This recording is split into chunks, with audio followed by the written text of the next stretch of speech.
Ja, ein herzliches Willkommen zurück. Soyez les bienvenus. Retour à notre séquence plénière, deuxième partie en matière de biodiversité, de changement climatique, transformation. Abordons-la ensemble. Avant la pause, on nous a dit Wir haben gleiche Treiber für beide qu'il y a les mêmes Themen. tractions pour les deux domaines, utilisation des terres, consommation, mobilité Klimatisierung freinée. Nous avons les weltweit dommages qui ne sont pas sous contrôle, un transfert des problèmes de Suisse vers l'étranger. Nous avons relevé que nous avons des degrés de maturation différenciés de la conscience républicaine sociale, mais aussi des positions sans biodiversité, pas de protection climatique et vice-versa. Les deux ont besoin de renaturation d'écosystèmes pluriels. La biodiversité, c'est la clé de voûte de la transformation de la société, de l'économie, sortir du clochemerlisme, faire un système incitatif pour la gestion commune des écosystèmes et relever le défi. On a le pied à l'étrier pour la dernière communication de cette matinée. Ce sont donc deux défis qui sont auprès de l'OFEV, l'Office fédéral de la protection de l'environnement, tout à fait au centre. Et nous avons posé la question, qu'en est-il quant à la cohérence de ces trames politiques et de leur instrumentaire? Dans quelle mesure la diversité menacée et le changement climatique sont intégrés de façon globale? Comment l'OFEV travaille-t-il avec des synergies et comment compose-t-il avec des conflits ce qu'il en est des interfaces, des chances et des risques dans ces deux trames, dans ces deux programmes d'action pour le changement climatique et pour la biodiversité? Et que faut-il encore faire? Je me félicite de vous présenter Madame la directrice de l'OFEV, Madame Schneeberger, qui va s'atteler à toutes ces questions. Depuis le mois de septembre 2020, elle est directrice de l'OFEV, BAFU en acronyme germanique. Elle était pendant 8 ans vice-directrice, par la suite directrice suppléante de l'Office fédéral des routes Astra-Ofrou. Au préalable, elle était secrétaire générale de la direction génie civil de la ville de Berne. Et je le dis parce que dans ce domaine, ces deux thèmes qui nous intéressent étaient aussi en coalescence. Et peut-être peut-on bénéficier là aussi de quelques expériences que Mme Schneeberger pourrait donc fructifier pour l'OFEV. Mme Schneeberger est donc géographe humaine, physicienne et économiste. Madame la directrice, vous avez la parole. Mesdames et messieurs, j'espère que vous vous soyez renforcés à travers votre petite pause et j'espère que vous n'aurez pas seulement un thé, un café, mais un café présentiel. Excusez-moi pour ce drôle d'humour. Merci aux intendants et aux organisateurs de m'avoir invité à cette conférence et je me félicite énormément comme nouvelle directrice de l'Office fédéral de la protection de l'environnement OFEV de vous présenter mes pensées réflexives sur le recul de la biodiversité et le changement climatique. En effet, le changement climatique et la biodiversité font partie intégrante des thèmes stratégiques de l'OFEV. La preuve en est fournie par le grand nombre d'interventions politiques qui existent en la matière sous la coupole fédérale, tant du national que des États, pendant la seule session hivernale 2020.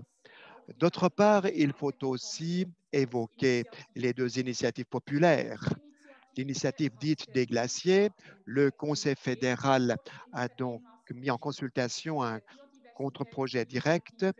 L'initiative de la biodiversité, le Conseil fédéral veut s'opposer par le biais d'un contre-projet indirect. Aussi, au sein de la population résidentielle, la confiance est-elle affûtée pour l'actualité de ces deux thèmes et cette croissance va s'intensifiant et se multipliant.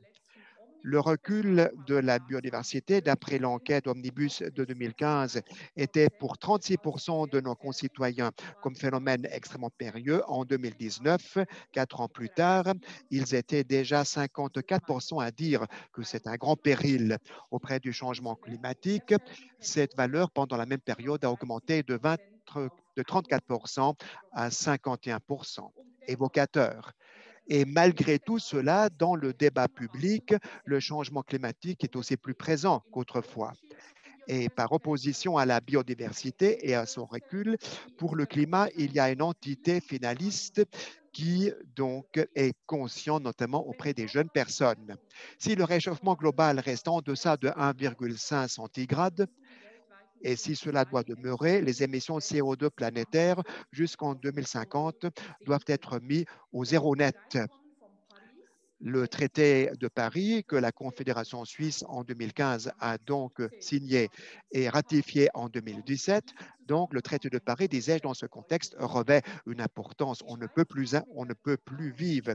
La Suisse, avec la révision totale de la loi sur les CO2 et la réduction de moitié les émissions d'effet de serre jusqu'à 2030, a donc sauté un premier pas, une première grande démarche dans cette direction. Avec la stratégie climatique à longue échéance que le Conseil fédéral a entérinée pas plus tard que la semaine dernière, le gouvernement statue le cadre pour la prochaine démarche à sauter vers le netto zéro jusqu'en 2050. La perte de biodiversité en contrepartie est plus abstrait comme phénomène. C'est un phénomène qui n'a pas l'attention par rapport au premier débat cité dans le débat public. Et aussi, ce n'est pas le cas auprès des jeunes gens. Fait défaut une valeur finaliste d'effort des terminologies sur l'axe temporel. À l'échelon international, il y a lieu de dire que dans le post-2020 processus, on se bat pour un consensus. Sur ce transparent, vous avez ici donc les factualités scientifiques, mais distingués préopinants, l'ont dit de façon impressionnante et ostentatoire. La Suisse est ballottée par la bourrasque du changement climatique. Le réchauffement en Suisse est le double de la moyenne globale. Cela s'explique notamment par la topographie, la distance par rapport au contexte maritime et la situation géographique de notre pays. Aussi, l'état des lieux de la biodiversité en Suisse comme à l'étranger, est-elle source intarissable de soucis et de préoccupations. La moitié des types et un bon tiers de toutes les espèces animalières et végétales sont gravement menacées. En connaissance de ces faits, il y a lieu de dire que la Confédération, par rapport aux deux stratégies, a adopté des stratégies et des plans d'action d'obédience nationale. En ce qui concerne la stratégie pour l'adaptation au changement climatique dans notre pays, les objectifs, les défis et les périmètres d'activité sont discutés qui, à plus longue échéance, vont s'imposer comme conséquence du changement climatique.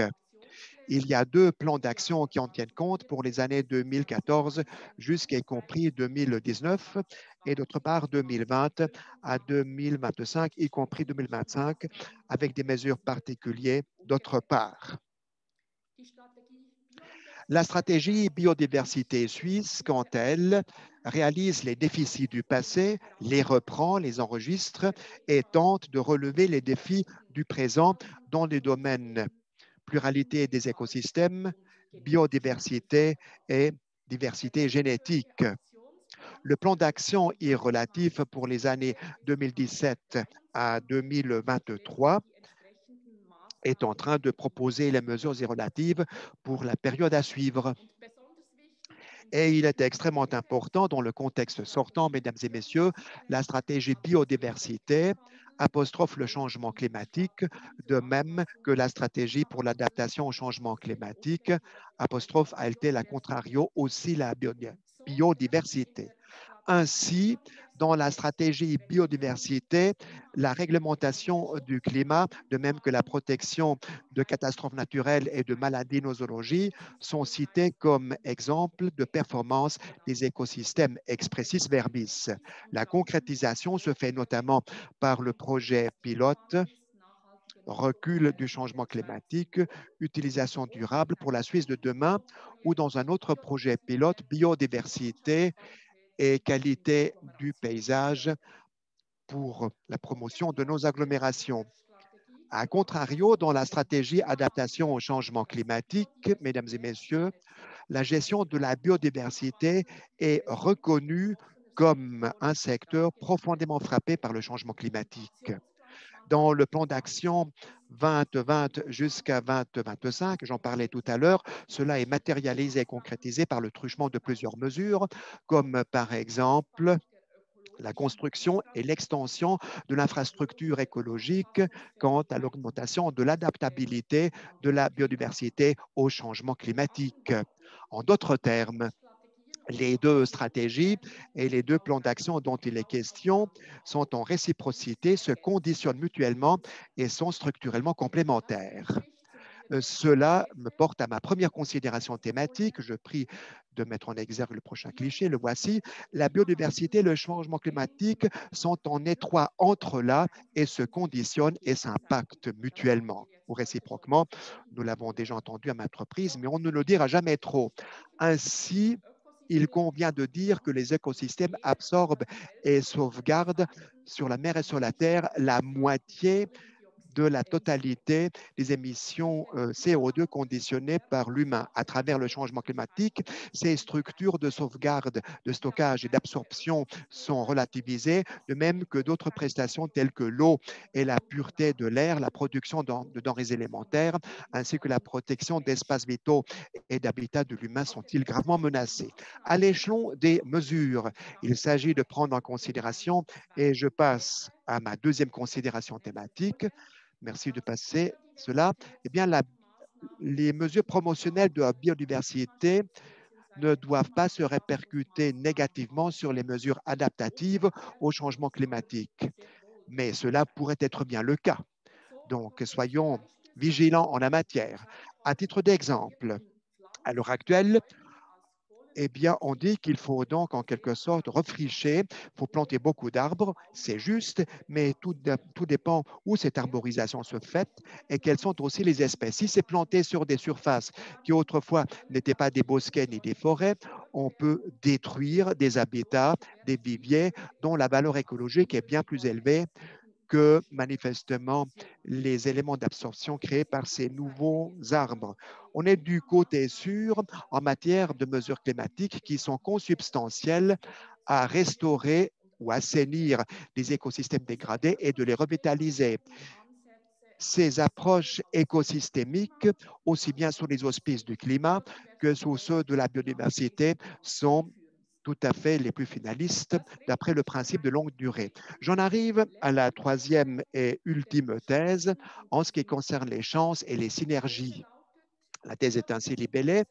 Le recul de la biodiversité et le changement climatique exigent des approches de solutions intégrales et intégratives.